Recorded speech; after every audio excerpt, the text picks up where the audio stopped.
नमस्कार साथियों, एक बार फिर से आप सभी का स्वागत हमारे यूट्यूब चैनल पर। आज हम लोग हिंदी व्याकरण में रस पढ़ने वाले हैं। और वीडियो को शुरू करने से पहले मेरे चैनल को लाइक शेयर सब्सक्राइब करना ना भूलिएगा। चलिए वीडियो को शुरू करते हैं हम लोग। सबसे पहले बात करते हैं कि रस कहते किसे हैं। तो रस का शाब्दिक अर्थ है आनंद। काव्य को पढ़ने या सुनने से जिस आनंद की अनुभूति होती है उसे रस कहा जाता है। रस को काव्य की आत्मा कहा जाता है। रस की उत्पत्ति को सबसे पहले परिभाषित करने का श्रेय भरत मुनि को जाता है। उन्होंने अपने नाट्य शास्त्र में रास या रस के 8 प्रकारों का जो है वर्णन किया है। रस के कितने प्रकारों का? 8 प्रकारों का वर्णन किया गया है। रस के अंग जान लेते हैं कितने हैं। तो हिंदी व्याकरण में रस के 4 अवयव या 4 अंग होते हैं, जो इस प्रकार हैं: विभाव, अनुभाव, संचारी भाव और अस्थायी भाव।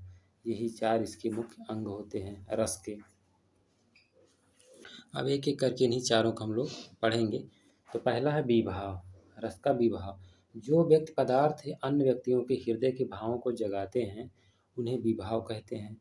इनके आश्रय से रस प्रकट होता है, यह कारण निमित्त अथवा हेतु कहलाते हैं। विशेष रूप से भावों को प्रकट करने वाले को विभाव रस कहा जाता है। इन्हें जो है कारण रूप भी कहते हैं। इसे रस का विभाव जो है 2 तरह का होता है, एक आलंबन विभाव, एक उद्दीपन विभाव। तो रस का जो विभाव है ये मुख्यतः अस्थायी भाव के उद्बोधक कारणों को विभाव कहते हैं। और ये 2 प्रकार के मुख्यतः होते हैं, आलंबन विभाव, उद्दीपन विभाव। अब इन्हीं को हम लोग पढ़ते हैं आगे। अब आलंबन विभाव के बारे में हम लोग जान लेते हैं। तो जिसका आलंबन या सहारा पाकर अस्थायी भाव जगते हैं आलंबन विभाव कहलाते हैं। जैसे नायक नायिका। आलंबन विभाव के 2 पक्ष होते हैं। कौन कौन से होते हैं 2 पक्ष? एक आश्रय लंबन, एक विषयालंबन होते हैं। तो ये मुख्यतः 2 होते हैं। और जिसका आलंबन या सहारा पाकर अस्थायी भाव जगते हैं उन्हीं को क्या कहते हैं? आलंबन विभाव कहते हैं। जिसके मन में भाव जगे वह आश्रय लंबन है, तथा जिसके प्रति या जिसके कारण मन में भाव जगे वह विषयालंबन कहलाता है। उदाहरण जैसे देख लेते हैं, यहाँ पे उदाहरण मैंने दिया हुआ। यदि राम के मन में सीता के प्रति रति का भाव जगता है, रति यानी प्रेम, रति को ही प्रेम कहते हैं, प्रेम का भाव जगता है तो राम आश्रय होंगे और सीता क्या होंगे? इसमें विषयालंबन होंगे। यानी राम क्या हो गया इसमें? तो आश्रय लंबन होंगे और सीता इसमें क्या हो गई? विषयालंबन होंगे। इस तरह से आप लोग जो उदाहरण से समझ सकते हैं। सीधा सीधा समझें तो इसमें राम क्या हो गए? आश्रय हो गए और सीता क्या हो गई? विषय हो गई। अब बात करते हैं उद्दीपन विभाव की बात करते हैं। तो उद्दीपन विभाव में जैसे जिस वस्तुओं या परिस्थितियों को देखकर अस्थायी भाव उद्दीप्त होने लगता है उद्दीपन विभाव कहलाता है। जैसे चांदनी, कोकिल, कूजन, एकांत स्थल, रमणीक उद्यान, नायक या नायिका की शारीरिक चेष्टाएं आदि। इस तरह से ये सब कहीं वाक्य में दिखाई दे तो क्या होगा? उद्दीपन विभाव होगा। हम लोगों ने आलंबन विभाव को देख लिया। अब हम लोग बात करते हैं अगले अनुभाव की बात करते हैं। तो मनोगत भाव को जो है व्यक्त करने के लिए शरीर विकार को अनुभाव कहते हैं। वाणी और अंगों के अभिनय द्वारा जिनसे अर्थ प्रकट होता उन्हें अनुभाव कहते हैं। जो 8 अनुभाव जो है सहज और सात्विक विकारों के रूप में आते हैं उन्हें सात्विक भाव कहते हैं। ये अनायास सहज रूप में से जो है सहज रूप से प्रकट होते हैं। इनकी संख्या कितनी है? इनकी संख्या 8 है। स्तंभ, स्वेद, रोमांच, स्वरभंग और कंप, विवरणता, अश्रु, प्रलय। ये 8 इनके क्या हो गए? संख्या इनकी 8 हो गई। अब तीसरे नंबर की बात करते हैं रस का संचारी भाव। तो जो अस्थायी भावों के साथ संचरण करते हैं वह संचारी भाव कहलाते हैं। इससे स्थिति भाव की पुष्टि होती है, इसलिए यह व्यभिचारी भाव भी कहलाते हैं। इनकी संख्या कितनी मानी गई है? तो 33 मानी गई है। संचारी भाव की संख्या कितनी मानी गई? एग्जाम में पूछा जाता है, तो इसको आप लोग जान लीजिए कि 33 है संचारी भाव की संख्या। अब बात करते हैं अस्थाई भाव की। तो अस्थाई भाव का मतलब है प्रधान भाव। प्रधान भाव वही हो सकता है जो रस की अवस्था तक पहुंचता है। काव्य या नाटक में एक अस्थाई भाव शुरू से आखिरी तक जो है होता है। अस्थाई भावों की संख्या कितनी मानी गई, एग्जाम में पूछा जाता है। तो अस्थाई भावों की संख्या टोटल कितनी है, 9 मानी गई है। अस्थाई भाव ही रस का आधार है। एक रस के मूल में एक अस्थाई भाव रहता है। अतएव रसों की संख्या कितनी मानी गई है, तो 9 है, जिन्हें नवरस कहा जाता है। मूलतः नवरस ही माने जाते हैं। बाद के आचार्यों ने 2 और भावों वात्सल्य और भागवत विषयक जो है रति को अस्थाई भाव की मान्यता दी है। ऐसे अस्थाई भावों की संख्या कितनी हो जाती है, 9 2 11, यानी 11 हो जाते हैं टोटल मिला के। और तदनुरूप जो है रसों की संख्या भी 11 पहुंच जाती है। लेकिन एग्ज़ाम में 2 तरह से पूछा जाता है। अगर 11 दिया है तो 11 टिक मारेंगे, अगर 11 नहीं दिया है तो अगर 9 दिया है तो 9 पे टिक लगाएंगे, क्योंकि रसों की संख्या 9 भी मानी गई है और 11 भी मानी गई है। कभी कभी एग्जाम में पूछ लिया जाता है कि भरत मुनि ने रसों की संख्या कितनी मानी है, तो रसों की संख्या इन्होंने 8 ही माना। भरत मुनि के अनुसार रसों की संख्या 8 ही माना गया है, ये जरूर याद करिएगा। अब हम लोग जान लेते हैं रस के प्रकार, जहाँ से ज़्यादा क्वेश्चन बनते हैं। अब इसको हम लोग अच्छे से पढ़ेंगे। रस के प्रकार, तो रस के जो है 11 प्रकार हैं। मूलतः रस के 9 ही प्रकार हैं, यानी यहाँ तक शांत रस तक ही माना गया है। बाद में 2 जोड़े गए हैं, तो इनको भी जोड़ दिया गया है। और लेकिन एग्ज़ाम में यही पूछा था कि जो मूलतः रस के कितने प्रकार, तो 9 ही माने गए हैं। अगर 9 न दिया हो, 11 दिया तो 11 पर आप लोग टिक लगाएंगे। तो श्रृंगार रस है, हास्य रस, रौद्र रस, करुण रस, वीर रस, अद्भुत रस, बीभत्स रस, भयानक रस। और शांत रस है, 10वां है वात्सल्य रस, और 11वां है भक्ति रस। यानी अब 11 रस हो गए। अब एक एक करके हम लोग इसको पढ़ने का प्रयास करेंगे। जैसे पहला है श्रृंगार रस।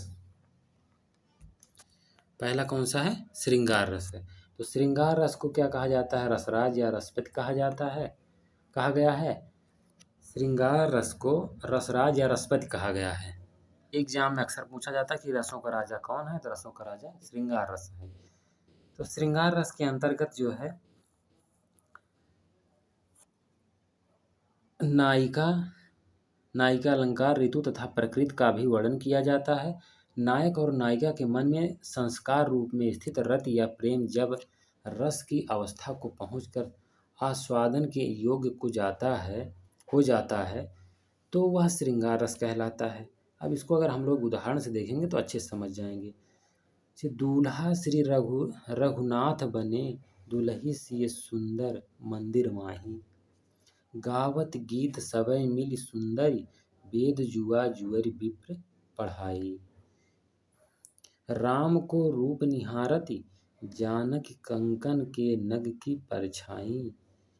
यातय सब सुधि भूल गई, कर टेक रही पल टारत नाही। यहाँ पे हर पंक्ति में श्रृंगार रस का उल्लेख हुआ है।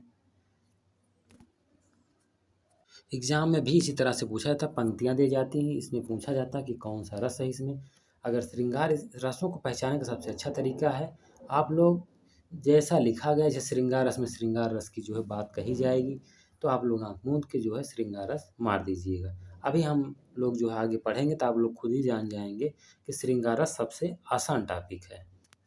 अगर और स्पष्टीकरण के माध्यम से कुछ समझने का प्रयास करें तो इस पद में अस्थाई भाव रति है और राम आलंबन है, सीता आश्रय है। नग में पड़ने वाला राम का प्रतिबिंब उद्दीपन, उस प्रतिबिंब को देखना, इसे हाथ टेकना अनुभाव है, तथा हर्ष एवं जड़ता संचारी भाव है। अतः इस पद में संयोग श्रृंगार है। इस पद में क्या है, संयोग श्रृंगार है। श्रृंगार रस के अवयव हम लोग देख लेते हैं कि अवयव इसके कौन कौन से हैं। श्रृंगार रस का जो अस्थाई भाव है वो क्या है, रति है। रति यानी रति माने प्रेम होता है। श्रृंगार रस का आलंबन यानी विभाव क्या है, तो नायक और नायिका है। श्रृंगार रस का उद्दीपन विभाव क्या है, तो आलंबन का सौंदर्य, प्रकृति, रमणीक उपवन है। वसंत ऋतु है, चांदनी है, भ्रमर है, गुंजन है, पक्षियों का जो है कूजन आदि है। ये उद्दीपन विभाव होते हैं। इस तरह से आलंबन विभाव में आलंबन पूछा जाता है कभी कभी कि इसमें आलम्बन कौन कौन से हैं, तो नायक नायिका इसमें आलम्बन है। और श्रृंगार रस में जो उद्दीपन है, जैसे उद्दीपन किसे कहा जाता है, इसे सौंदर्य हो गया, प्रकृति हो गया, रमणीक हो गया, उपवन हो गया, बसंत ऋतु हो गया, चांदनी हो गया, यहाँ से जिस चीज़ को देखने के बाद जो है मन प्रफुल्लित हो जाए उसे उद्दीपन विभाव कहते हैं। सीधा से सीधा आप लोग समझिए, श्रृंगार रस का अनुभाव क्या होता है, अवलोकन, स्पर्श, आलिंगन, कटाक्ष, अश्रु आदि, ये क्या है, श्रृंगार रस के अनुभव हैं, इसको अनुभव किया जा सकता है। जैसे स्पर्श करके आप लोग जो है अनुभव कर सकते हैं, अश्रु यानी आंसू के द्वारा जो है अनुभव कर सकते हैं आप लोग, आलिंगन, कटाक्ष, इस तरह से आप लोग जो है अनुभव करके आप लोग श्रृंगार रस को पहचान सकते हैं।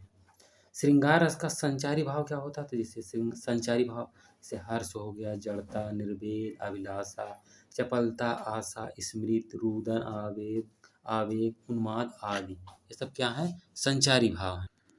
श्रृंगार रस के दो प्रकार होते हैं, संयोग श्रृंगार, वियोग श्रृंगार।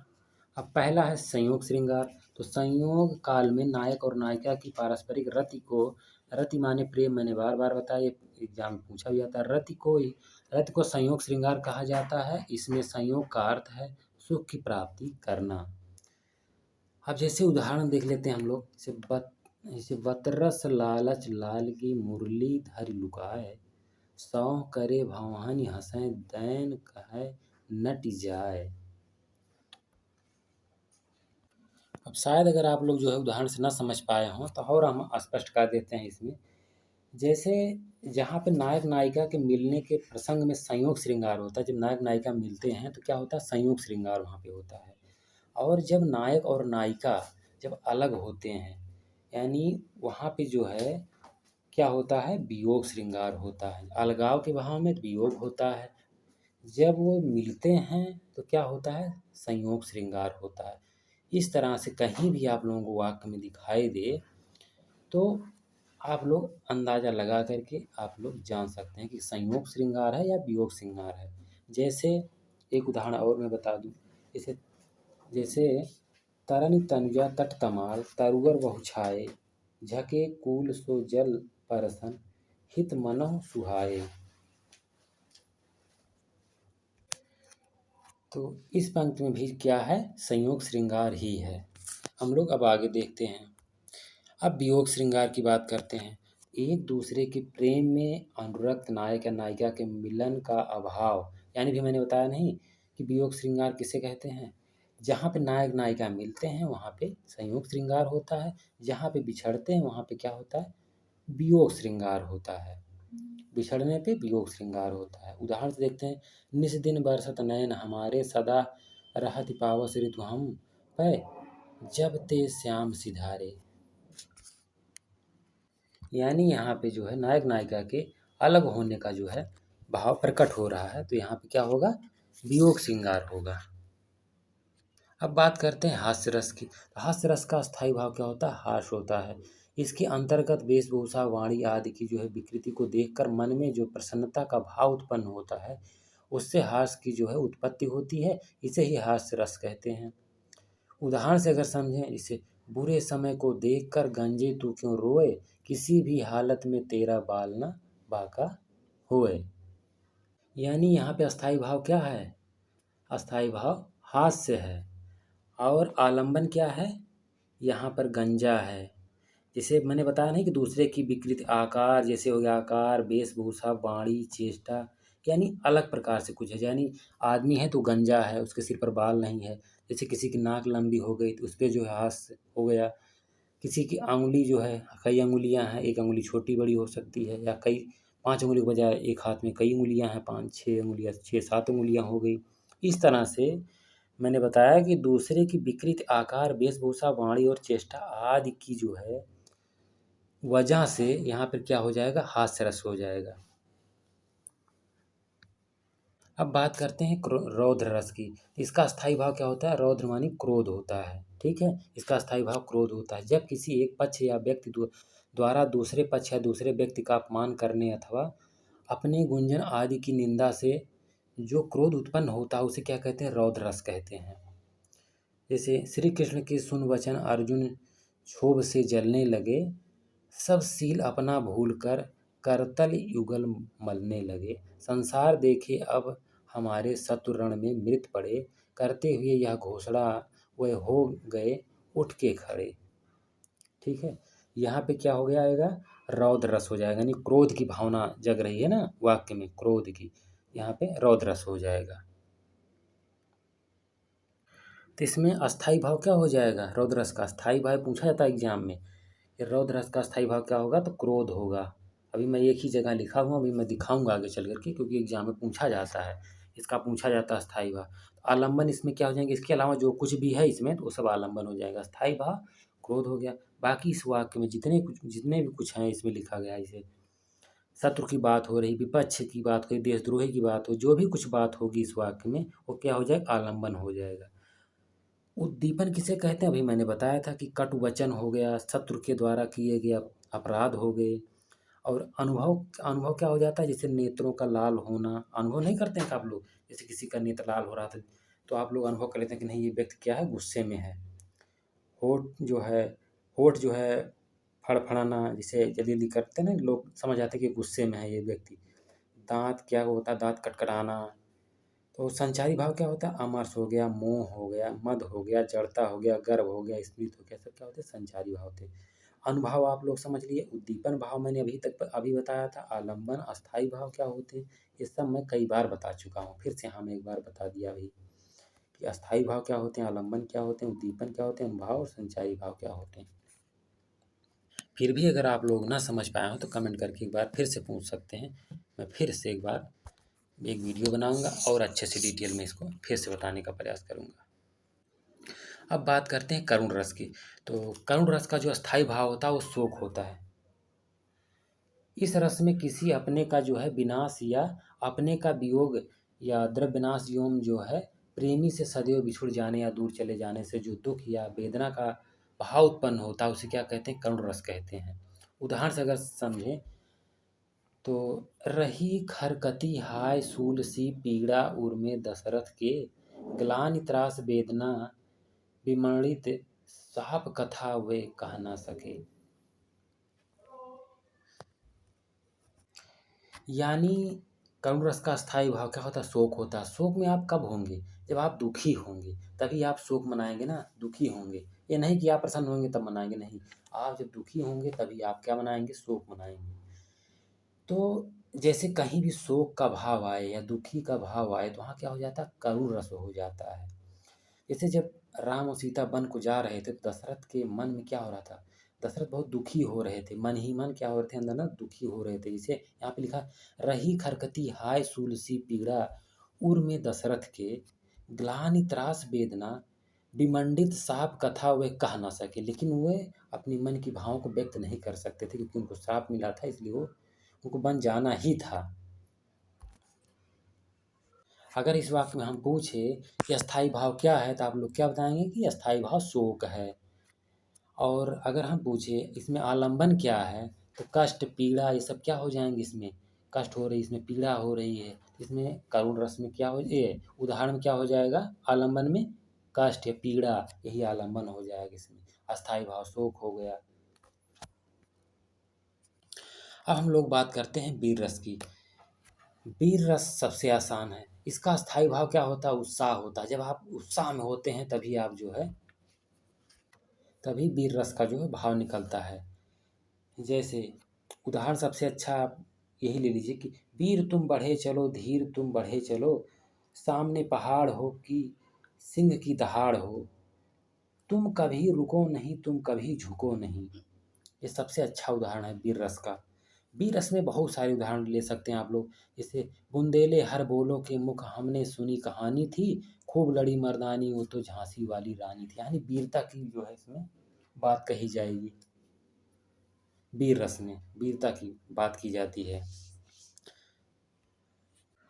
अब बात करते हैं अद्भुत रस की। इसका स्थायी भाव आश्चर्य होता है। ये पूछा जाता है अद्भुत रस का स्थायी भाव क्या होता है, आश्चर्य होता है। जब व्यक्ति के मन में विचित्र अथवा आश्चर्यजनक वस्तुओं को देखकर जो विस्मय आदि के भाव उत्पन्न होते हैं मन में, उसे ही अद्भुत रस कहा जाता है। इसे उदाहरण से अगर हम लोग समझें तो अच्छे से समझ जाएंगे। देख यशोदा शिशु के मुख में सकल विश्व की माया, क्षण भर को वह बनी अचेतन, हिल न सकी कोमल काया। इस उदाहरण में यही कहा गया है कि जब यशोदा मैया ने शिशु के मुख में जो है पूरा संसार को देखा, तो क्षण भर के लिए वह क्या हो गई, अचेतन यानी बेहोश हो गई, और उनकी जो शरीर है हिलडुल नहीं रही थी। यानी अद्भुत है ना, यहाँ पे एक बच्चे के मुख में पूरा संसार कैसे आ सकता है, यानी अद्भुत रस यहाँ है इसमें। बीभत्स रस की बात करते हैं, सातवां रस है बीभत्स रस, इसके बारे में बात करते हैं। तो इसका स्थायी भाव क्या होता है, जुगुप्सा होता है। और घृणित वस्तुओं या घृणित चीज़ों या घृणित व्यक्ति को देखकर उनके संबंध में विचार करके या उनके संबंध में सुन करके मन में जो उत्पन्न होती है घृणा की भाव या ग्लानि की भाव, इसको क्या कहते हैं, बीभत्स रस इसी को कहते हैं। तो उदाहरण से जैसे आंखें निकाल उड़ जाते, क्षण भर उड़ कर आ जाते, सौ जीभ खींच कर कौए चुभला चुभला चुभला कर खाते। यानी आँख को निकाल लेते, आँख को निकालना क्या है, यहाँ पे घृणा का भाव आ रहा है ना, इसे घृणा या विभस। तो इसी को क्या कहते हैं, किसी का आँख निकाल लीजिए, कैसे लगेगा देखने में, बहुत अजीब सा लगेगा ना। और जीभ जो है सौ जीभ खींच कर कौए चुभला चुभला कर खाते, यानी जीभ को नोच नोच करके कौए खा रहे थे। यानी यहाँ पे विभस की भावना आ रही, यानी जुगुप्सा, इसका स्थायी भाव होता है। घृणा की भावना यानी विभत्स जो है पहचानने का सबसे आसान तरीका है कि जहाँ पे घृणा की भावना यानी जिसको देख करके घिन सी आ जाए, वही क्या है, विभत्स रस वही होता है। जैसे भोजन में स्वान लगे, स्वान माने क्या होता है, कुत्ता ही होता है ना। भोजन में स्वान लगे मुर्दे थे, भू पर लेटे, खा मांस चाट लेते थे, चटनी सैम बहते बहते बेटे। ये क्या है, यहाँ पे घृणा यानी घिन लग रहा है ना, देखने पे सुनने पे ही लग रहा है, देखने की बात ही छोड़ दीजिए। तो इस तरह से क्या हो जाएगा, बीभत्स रस हो जाएगा यहाँ पे। अब बात करते हैं भयानक रस की। इसका स्थायी भाव क्या होता है, भय होता है, जहाँ पे भय यानी डर लगे। जब किसी भयानक या बुरे व्यक्ति या वस्तु को देखने या उससे संबंधित वर्णन करने या किसी दुखद घटना स्मरण करने से मन में जो व्याकुलता अर्थात परेशानी उत्पन्न होती है, उसे क्या कहते हैं, भय कहते हैं। उस भय के उत्पन्न होने से जिस रस की उत्पत्ति होती है उसे भयानक रस कहते हैं। उदाहरण से अगर समझें, अखिल यौवन के रंग उभार, हड्डियों के हिलाते कंकाल, कचों के चिकने काले, ब्याल कीचुली कांस सिवार। यानी यहाँ पे जैसे डर लग रहा है ना कि अखिल यौवन के रंग उभारे, हड्डियों के हिलाते कंकाल, जैसे कंकाल आप लोग जैसे कभी देखते हैं तो डर सा लग जाता है ना, तो यहाँ पे क्या हो जाएगा, भयानक रस हो जाएगा। अब बात करते हैं शांत रस की। शांत रस यानी नवा रस जो है, इसका स्थायी भाव निर्वेद उदासीनता होता है। मोक्ष और अध्यात्म की भावना से जिस रस की उत्पत्ति होती है उसको शांत रस नाम देना संभाव्य है। इस रस में तत्व ज्ञान की प्राप्ति अथवा संसार से वैराग्य होने पर परमात्मा के वास्तविक रूप से ज्ञान होने पर मन को जो शांति मिलती है, वहाँ पे क्या हो जाता है, शांत रस की उत्पत्ति होती है, जहाँ ना दुख होता है और ना ही द्वेष होता है। यानी शांत भाव से जो जहाँ पे हो वो क्या हो जाता है, शांत रस हो जाता है। जैसे उदाहरण देखते हैं, जब मैं था तब हरि नहीं, अब हरि हरि है मैं नाही। यानी जब मैं था तब हरि यानी भगवान नहीं थे, और जब मैं हूँ तब भगवान नहीं है। सब सब अधियारा मिट गया जब दीपक देखा माही। यानी जब मेरे अंदर अहंकार था तब क्या हरि नहीं थे, अब मेरे अंदर क्या अहंकार नहीं है, तो अब जो है हरि ही नहीं है, यानी भगवान नहीं है। सब अधियारा मिट गया जब दीपक देखा माही। इस तरह से यहाँ पे क्या हो जाएगा, शांत रस हो जाएगा। अब बात करते हैं वात्सल्य रस की। इसका अस्थायी भाव क्या होता है, अनुराग होता है वात्सल्य रस का अस्थायी भाव। माता का पुत्र के प्रति जो है प्रेम, या बड़ों का बच्चों के प्रति प्रेम, गुरुओं का शिष्य के प्रति प्रेम, बड़े भाई का छोटे भाई के प्रति प्रेम आदि का भाव या स्नेह जो है जब मिलता है, यही स्नेह भाव का जो है पुष्टि करता है, इसे ही वात्सल्य रस कहा जाता है।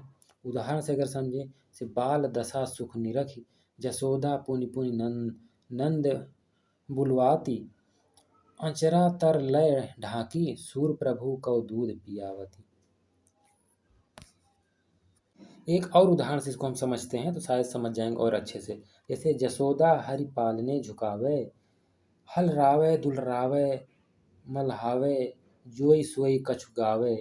यानी जसोदा मैया हरि पालने झुलावे, यानी जो वो झलुआ नहीं होता है उसको झुलाती हैं, हलरावे दुलरावे मलरावे, या बीच बीच में कुछ गुनगुनाती रहती हैं बच्चे के लिए, तो क्या हो गया यहाँ पे, वात्सल्य रस हो गया। बात आती है भक्ति रस की, तो इसका स्थायी भाव क्या होता है, देवरति होता है। इस रस में ईश्वर की अनुरक्ति और अनुराग का वर्णन होता है, अर्थात इस रस में ईश्वर के प्रति प्रेम का वर्णन किया जाता है। उदाहरण से, अंशुवन जल सिंची सिंची प्रेम बेल बोई, मीरा की लगन लागी, होनी हो सो होई। यानी जो होना है वही होगा। यानी इसमें जो है मीरा जी भगवान की भक्ति में हमेशा लीन रहती हैं, इसको क्या कहते हैं, भक्ति रस कहते हैं।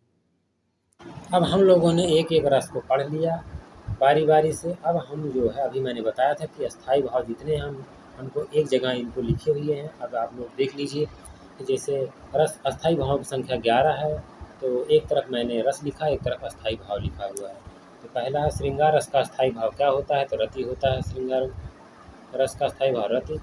हास्य रस का स्थायी भाव हास्य होता है। करुण रस का स्थायी भाव शोक होता है। और रौद्र रस का स्थायी भाव क्या होता है, रौद यानी क्रोध का भाव यहाँ पे जाएगी, क्रोध हो जाएगा स्थायी भाव।